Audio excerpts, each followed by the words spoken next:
Hello student, स्वागत है एक बार आपका फिर से मिस्ट्री के यूट्यूब के स्टडी मंत्र चैनल पर। कल जो हम लेक्चर पढ़ रहे थे उसी को आज हम कंटिन्यू करने वाले हैं, जिसमें आप प्रीवियस ईयर के क्वेश्चन स्टडी करोगे। तो आगे है आपके सेंटर ऑफ ओरिजिन, जो उत्पत्ति के केंद्र क्या होते हैं। तो सेंटर ऑफ ओरिजिन वो प्लेस होते हैं या फिर प्रजाति का वह स्थान होता है जहाँ से वो प्रजाति प्रकट हुई है, जहाँ से उसकी उत्पत्ति हुई है, उसे ही ओरिजिन ऑफ सेंटर कहा जाता है। ये एक प्रकार के भौगोलिक रीजन होते हैं। The centre of origin is a geographical area where the particular group of organism first originated on earth. They are also considered centre of diversity. इन्हें ही सेंटर ऑफ डाइवर्सिटी भी कहा जाता है। It was first identified by Nikolai Vavilov in 1924. This region crop plant life has originated. जहाँ पे crop plant का origin हुआ है या फिर जहाँ के वो नेटिव प्लांट है उन्हें कहा जाता है सेंटर ऑफ ओरिजिन। वैसे तो वेविलोव ने 3 डाइवर्सिटी के सेंटर बताए जो हम पीछे डिस्कस भी कर चुके। फिर आपके medicinal plants. Medicinal plant are plants that have a recognised medicinal use. They have some chemicals which is called active elements. Medicinal plants वो होते हैं जिनको रिकॉग्नाइज ही मेडिसिनल यूज के लिए किया जाता है, जिनके अंतर्गत कुछ एक्टिव एलिमेंट्स होते हैं जो कि जिन्हें की ड्रग्स के रूप में यूज में लिया जाता है। Those plants rich in secondary metabolites and source of drugs. Medicinal plants part use, यहाँ पे आएगा part use. Seeds, berries, roots, leaves, bark और flowers use for medicinal purpose. For example है तुलसी है, एलोवेरा है, तो इनको मेडिसिनल पर्पज से भी यूज में लिया जाता है। फिर आपके botany of bamboo, Poaceae family से बिलोंग करता है। बम्बूसा वल्गेरिस इसका बोटेनिकल नेम है। They are known to be fast growing and the tallest species in this family. तो वैसे तो एक प्रकार से ग्रास फैमिली से बिलोंग करता है। तो ये क्या, जो ग्रास फैमिली ग्रास फैमिली है उसमें सबसे ज्यादा बड़ा और फास्ट ग्रोइंग प्लांट होता है। It is tree like grass. Bamboo is A woody है, पेरेनियल है, एवरग्रीन प्लांट है। बम्बू में अदर ग्रासेज की तरह स्टेम का इनर रीजन प्राय होलो ही होता है। सेकेंडरी ग्रोथ आर प्रेजेंट, इसमें सेकेंडरी ग्रोथ प्रेजेंट होती है। Bamboo species have been used in produce paper है, फर्नीचर है, बोर्ड्स है, इंस्ट्रूमेंट्स है, इटीसी में इसका यूज किया जाता है। नेक्स्ट है आपके tannin. Tannins are complex chemical substances derived from phenolic acid. Tannin complex chemical substances होते हैं जिनका जो किससे व्युत्पन्न होते हैं, फिनोलिक एसिड से। समटाइम कॉल्ड टेनिक एसिड, कई बार इन्हें टेनिक एसिड भी कहा जाता है। They are classified as phenolic compound which are found in many species in plants. Tannins are use in dyeing है, मेकिंग इंक है एंड वेरियस मेडिकल एप्लीकेशंस है। Use of tanning animal skins more than skin to make leather. इसका use leather बनाने में भी किया जाता है। फॉर एग्जाम्पल है यूकेलिप्टस और acacia plant. Cereals crop are mostly grasses cultivated for there edible seeds. Actually a fruit called a caryopsis. इनका फ्रूट क्या कहलाता है, कैरियोप्सिस कहलाता है। Cereal crop are a member of Poaceae family. Cereal crops है वो लगभग पोएसी फैमिली के ही मेंबर होते हैं।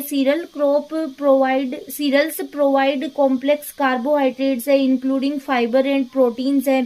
दे are good source of minerals है like iron, zinc and calcium. Example है राइस है, व्हीट है, मेज है। तो ये सीरियल्स क्रॉप के अंतर्गत आते हैं।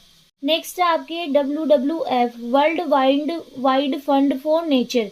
World wide fund for nature, WWF is a Swiss-based international non-governmental organization founded in 1961 that works in the field of wildlife conservation. WWF है, साइट्स है, CMS है, इन सब को हम स्टडी भी कर चुके। तो आपको नॉर्मली इनमें एक दो बातें सभी में ही लर्न करनी होगी कि ये एक प्रकार की इंटरनेशनल गवर्नमेंट साइट्स होती है जिसके अंतर्गत वाइल्ड लाइफ को क्या किया जाता है, कंजर्वेशन किया जाता है और सस्टेनेबल डेवलपमेंट के यूज पर फोकस किया जाता है। हेडक्वार्टर वो इसका स्विट्जरलैंड में, फाउंडेड 29 अप्रैल 1961 मोर्गस है स्विट्जरलैंड। फिर इसके फाउंडर्स कौन कौन है? प्रिंस फिलिप है, प्रिंस बर्नहार्ड है and more.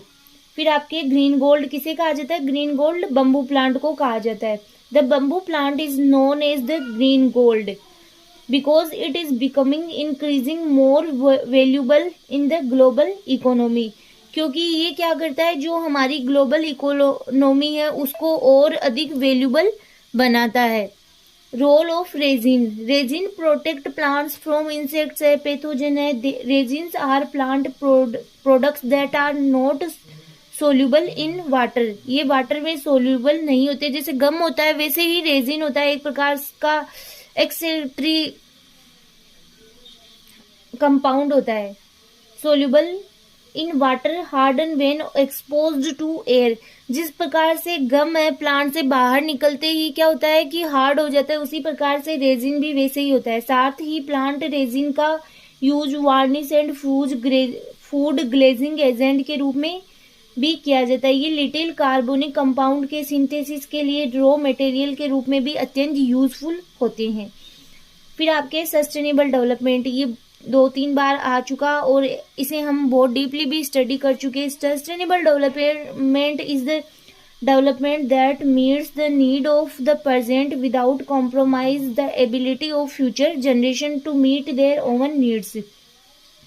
This development which is done without damaging the environment and other resources. I hope आपको सस्टेनेबल डेवलपमेंट की जो डेफिनेशन है वो तो लर्न भी हो चुकी होगी कि सस्टेनेबल डेवलपमेंट का मीनिंग होता है सतत विकास, कि इस प्रकार का डेवलपमेंट जिसके अंतर्गत फ्यूचर जनरेशन की नीड को ध्यान रखते हुए नेचुरल रिसोर्सेज का यूज में लेना। प्राइमरी डाइवर्सिटी सेंटर, बायोडाइवर्सिटी के प्राइमरी सेंटर वो है जहाँ प्लांट एंड एनिमल स्पीसीज की डाइवर्सिटी क्या होती है, हाईएस्ट पाई जाती है। डाइवर्सिटी की हाईएस्ट डिग्री पाई जाती है diversity population and genetic level पर होती है। These are original home of the crop plants which are generally uncultivated area like mountain है, हिल्स है, रिवर है, वैलीज है, फॉरेस्ट है, etc। फिर आपके फीचर्स लिखे हुए यहाँ पे प्राइमरी और सेकेंडरी डाइवर्सिटी सेंटर के, तो आप देख सकते हो यहाँ पे दोनों एक दूसरे के अपोजिट है। Wide genetic diversity, lesser genetic diversity. फिर large number of dominant genes, large number of recessive genes. Wild character पाए जाते हैं, मोस्टली डिजायरेबल करेक्टर्स पाए जाते हैं। Exhibit less crossing over, exhibit more crossing over. Natural selection operates both natural and artificial selection operates. तो इनमें अगर आपके डिफरेंस भी पूछ लिया जाए तो आप इजीली लिख सकते हो। नेक्स्ट आपके बम्बू एंड रेटन में डिफरेंस, दोनों वैसे सिमिलर से ही होते हैं बट इनमें भी कुछ डिफरेंस पाया जाता है। जो बम्बू होता है वो हार्ड होता है, लेकिन जो रेटन होता है वो फ्लेक्सिबल होता है। Bamboo is a hollow inside, rattan has a solid internal structure. Bamboo does not bend, bamboo को बेंड नहीं कर सकते हैं। It is harder than mahogany, can not be curved. Rattan is flexible and can be shaped into designed furniture, की rattan को हम चाहे जैसे इसको मोड़ सकते हैं और अपने अकॉर्डिंग इसको शेप दे सकते हैं। रोल ऑफ टेनिन, वो था उधर पढ़ा था हमने, टेनिन होते क्या है यहाँ पे, role of tannin. Tannins are commonly found in the bark of trees, wood, leaves, buds, stem, root, etc. Tannin help to protect the individual plant species. Plant tannins are polyphenolic biomolecule. Tannin active against plant predators but also keep some tannin from affecting plant metabolism while the plant tissue is alive. Tannin क्या होते हैं, predators के against active रहते हैं, but कुछ tannin क्या होते हैं कि प्लांट के मेटाबॉलिज्म को भी इफेक्ट करते हैं। टेनिन प्लांट के कई एमिनो एसिड एंड एल्केलॉइड्स के साथ बाइंड होकर प्लांट ग्रोथ को कंट्रोल करने में भी हेल्पफुल होते हैं। तो ये रोल है टेनिन का इन प्लांट्स में। फिर आपके seed oil. Seed oil is any vegetable oil that comes from the seed of a plant. Seed oil कोई भी vegetable oil हो सकता है जो कि प्लांट के सीड से आता है। ये प्लांट के सीड से एंडोस्पर्म और पेरिकार्प से एक्सट्रैक्ट किए जाते हैं। फॉर एग्जाम्पल है सनफ्लावर ऑयल है, केनोला है, ग्रेप सीड ऑयल है and sesame oil are all common seed oils. फिर है एक्सटिंक्शन, विलुप्त होना। Extinction is the termination of a taxon by the death of its last member. Extinction का मतलब होता है कि अर्थ पर इसके मतलब लास्ट मेंबर की भी डेथ हो चुकी है, तो इसे बोला जाता है एक्सटिंक्शन या विलुप्त होना। Extinction is the complete disappearance of a species from earth. Completely disappearance हो जाना अर्थ पर से। फिर आपके main reason of extinction change in climate है, ये इसी के अंतर्गत है। चेंज इन फिजिकल हैबिटेट है। फिर आपके क्रायो बैंक, ये भी वापस से आ गया है। फिर आपके रेड डाटा बुक और इसके importance. It is a document that keeps a record of all endangered and rare species. IUCN publish red data book in 1964। Its aim to identify and protect endangered species for scientific study। तो ये इसका importance, वैसे तो हमने पहले भी इसको भी स्टडी कर लिया था। नेक्स्ट है significance of biosphere reserve. Biosphere reserve का महत्व। Biosphere reserve are the protected areas meant for the conservation of plants and animals. Each biosphere reserve have 3 main function. Conserve biodiversity, it conserve biodiversity जो कि ecosystem, species and genetic level पर होती है। Sustainable nutrition, human and economic level पर development को sustainable रूप से continue रखने का कार्य करता है। सपोर्ट फॉर लॉजिस्टिक्स, रिसर्च है, एजुकेशन है, मॉनिटरिंग एंड इंफॉर्मेशन के गिव एंड टेक के क्षेत्र में कार्य करता है, जो regional and national and global level पर होता है। तो इसके मेन 3 सिग्निफिकेंस है। अगर आप इसके ये टर्म्स भी याद रखते हो तो इनमें आप खुद से लिख सकते हो। प्लांट डोमेस्टिकेशन, ये भी हमने पहले भी पढ़ लिया था। प्लांट डोमेस्टिकेशन वह प्रोसेस है जिसके अंतर्गत आर्टिफिशियल सिलेक्शन के माध्यम से वाइल्ड प्लांट स्पीसीज को कल्टीवेटेड क्रॉप में डेवलप किया जाता है। इसमें सेलेक्टिव ब्रीडिंग के प्राइमरी हाइब्रिडाइजेशन भी इंक्लूड है। प्लांट डोमेस्टिकेशन की शुरुआत 12,000 ईयर्स पहले सीरियल्स क्रॉप के साथ मिड ईस्ट में हुई थी। यहाँ पे थोड़ा डिस्क्राइब रूप से दे रखा है, but plant domestication human civilisation and culture के डेवलपमेंट में अत्यंत इम्पोर्टेंट इवेंट रहा है। इसी के माध्यम से डिफरेंट फूड क्रॉप्स का ओरिजिन एंड डेवलपमेंट संभव हुआ। तो प्लांट डोमेस्टिकेशन भी आप लोगों को लर्न हो चुका होगा, क्योंकि हमने पहले भी पढ़ लिया था कि प्लांट डोमेस्टिकेशन वह प्रोसेस है जिसके अंतर्गत क्या किया जाता है, आर्टिफिशियली सिलेक्शन किया जाता है और फिर हाइब्रिडाइजेशन के माध्यम से जो नई वेराइटी प्रोड्यूस की जाती है। स्यूडो सीरियल्स, अब स्यूडो सीरियल्स होते हैं वो सीरियल्स के जैसे ही होते हैं, बट इसके अंतर्गत क्या होता है कि जैसे कि स्यूडो सीरियल्स में जो स्टार्च, फाइबर, प्रोटीन्स है, इनकी मात्रा अधिक पाई जाती है। A pseudo cereal is one of any non grasses that are used in much the same way as cereals. Pseudo cereals होती है वो कोई भी नॉन ग्रास हो सकती है, इनका यूज है वो सीरियल्स की तरह से ही किया जाता है। Pseudo cereal are a good source of starch है, फाइबर है, प्रोटीन है, मिनरल है, vitamin and phytochemicals with potential health benefits. For example है अमरेंथ है, क्विनोआ है, बकवीट है, etc। Pseudo cereals have good nutritional compositions with high concentration of essential amino acids है, essential fatty acid और minerals है।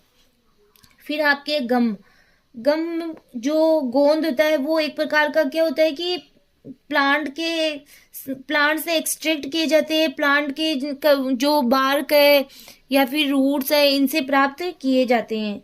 Natural gums are long chains of sugar polysaccharide. Gum is also extracted from seeds of plants like tamarind, cassia, tora, etc।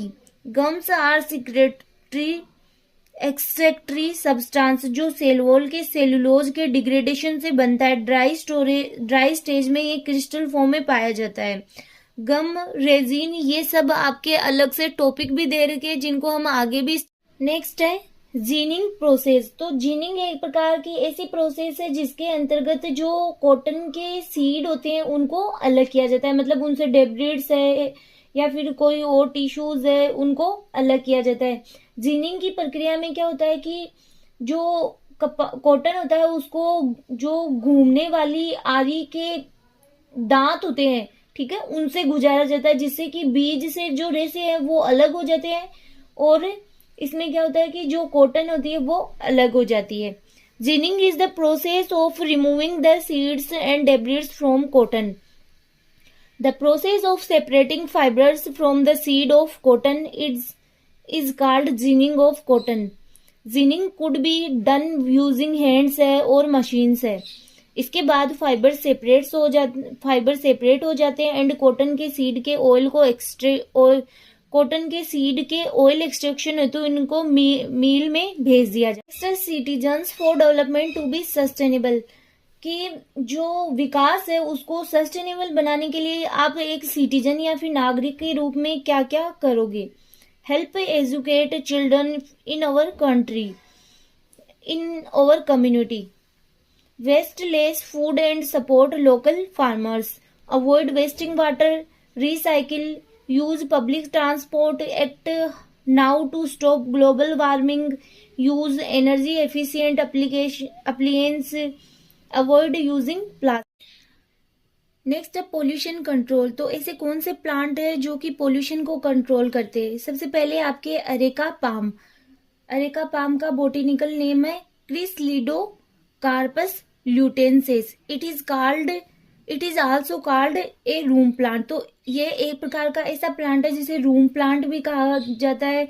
इसे butterfly palm या फिर बांस palm के नाम से भी जाना जाता है। ये प्लांट है वो अरेकेसी फैमिली से बिलोंग करता है। यह एक प्रकार के जैसे फूलों के पौधे की एक स्पीसीज है, उसी से ये बिलोंग करता है। और ये जो अंडमान निकोबार द्वीप समूह वहां पे नेटिव रूप से पाया जाता है, नेचुरल रूप से पाया जाता है। नेक्स्ट है बम्बू पाम। इसका बोटेनिकल नेम है Chamaedorea seifrizii. It is also known for air purifying plants. तो इसे एयर प्योरीफाइंग प्लांट के रूप में जाना जाता है। इसे